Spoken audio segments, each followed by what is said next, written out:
সুপ্রিয় দর্শক, আপনারা দেখছেন এসপিএন বাংলা টিভি। দেখুন ও সাবস্ক্রাইব করুন এসপিএন বাংলা টিভি, দেশ ও মানুষের কথা বলে। তারপরে 90-এর গণঅভ্যুত্থানে দেখেছিলাম আরেক বাংলাদেশ, সর্বশেষ 24-এ এসে দেখলাম নতুন আরেকটি বাংলাদেশ। সকল শহীদের প্রতি শ্রদ্ধা জানিয়ে আমি আমার বক্তব্য শুরু করছি। বাংলাদেশ যখন আছে, আমরা যখন বাংলাদেশের আছে বসবাস করছি নাগরিক, ফিরে ফিরে বহু বাংলাদেশ আসবে আমাদের মাঝে। তবে আমরা কবিরা চাই একটা কবিতার বাংলাদেশ আর একটা কবির বাংলাদেশ। এটাই আমার চাওয়া, এই জন্যই চাওয়া। আপনি যুগে যুগে দেখেছেন সকল বাংলাদেশে সেই বাংলাদেশ সমাজ পরিবর্তন করে, সেই কবিদের কোনো পরিবর্তন হয় নাই। আপনি জানেন যুগে যুগে এদেশে চোরাকারবারি সন্ত্রাসী জন্ম হয়েছে, কিন্তু একটি কবিও আপনি চোরাকারবারি সন্ত্রাসী পাবেন না। এরাই সবচেয়ে ভালো মানুষ, আর এদের জন্যই সংগ্রাম করছে। প্রিয় কবিবৃন্দ, সবার জন্য সবকিছু আছে। সারা বাংলাদেশে 68,000 গ্রামে কবিরা দারিদ্রতার সাথে যুদ্ধ করে সাহিত্য চর্চা করে। এমনও কবিরা আছে ঢাকায় এসে শুনতে পারে না, কিন্তু সাহিত্যকে ছাড়ছে না। আর আমি যে কবি, আপনি যে কবি, সেটা কোথায়? আমাদের জন্য কোনো ভবন নাই, আমাদেরকে রাষ্ট্রীয়ভাবে আমাদেরকে কোনো স্বীকৃতি নেই। আমি এটার জন্য যুদ্ধ করছি, সারা বাংলাদেশে আমি যুদ্ধ করছি। আমি এই পর্যন্ত 30টা জেলায় গেছি, আর বাকি জেলাগুলোতে গিয়ে আমি এখানে একটা পাঠক সমাবেশ করব। আমার দাবি হবে সকল কবিদের জন্য ঢাকায় এসে একটা বাংলা একাডেমিতে একটা কবি ভবন হোক। এটা করতেই হবে। কোটি টাকা খরচ করে বাংলা একাডেমিতে যদি পুকুর হয়, কবিদের জন্য একটা কবি ভবন হবে না কেন? আজ আমরা যেখানে এসেছি, আজকে যারা এই অনুষ্ঠান করেছে, মনে করে এই যে ভাড়া দিয়ে সে যেই টাকা খরচ করেছে ওই টাকা দিয়ে তার একটা বই হতো। আর যদি কবি ভবন থাকতো, তার পর্যন্ত এই খরচটা লাগতো না।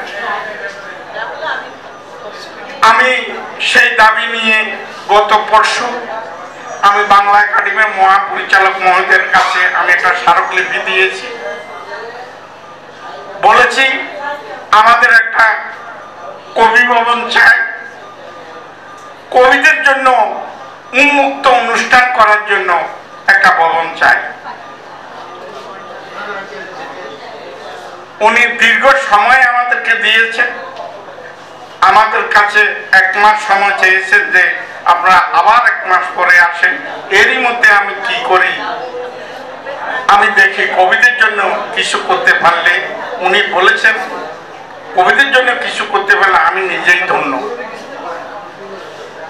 বাইরে আসুন,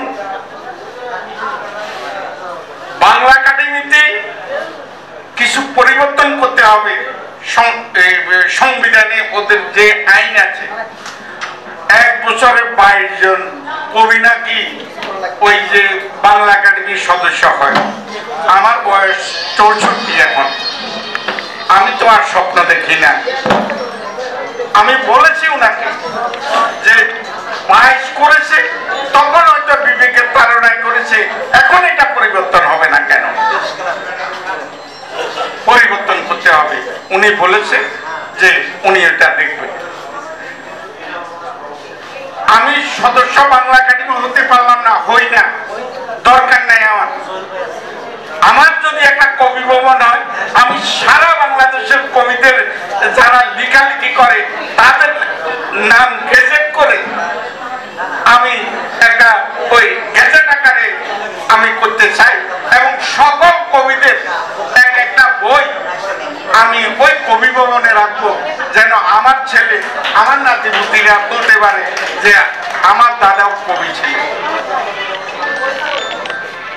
আমরা উদ্বাস্ত কবিরা ঢাকায় এসে হয়তো হোটেলে থাকতে হয়, একটা জাতীয় কবি ভবন অন্তত কবিদের প্রয়োজনে করি, প্রয়োজনে 20,000 কবি আমরা এই যে প্রেস ক্লাবের এখানে আসি বসে, আমাদের কথাটা বাংলা একাডেমিতে এমন জায়গা পড়ে আছে, শুধু এমনি পড়ে আছে, কিছু নেই।